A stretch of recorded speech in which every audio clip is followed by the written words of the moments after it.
I thought, brilliant arguments all day long, highlighting why this person should not be released on bail, why they're a danger to society, and arguing in favor of the criminal complaints that had been filed. And at the end of a long day of doing that, it was about 6 o'clock, I was heading to my office around the back hallway.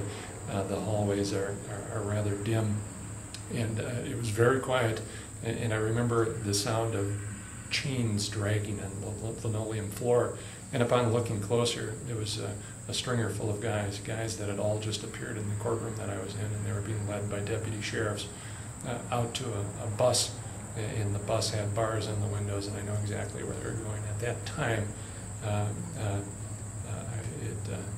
it made me shudder.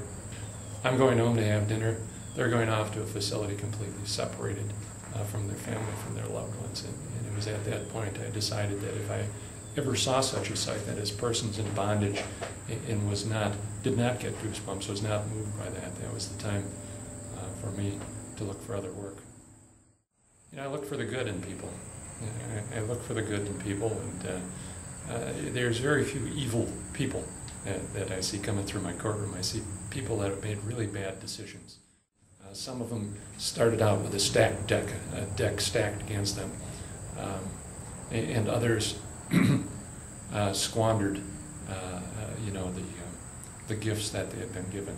But deep down inside, I truly have the belief that people have the ability to change and to reinvent themselves at any step along the continuum.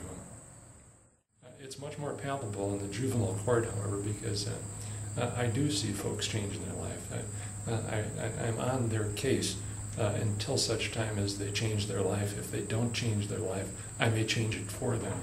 In juvenile court is one of those places, one of those exceptional places where hope still resides, and that's what keeps me going.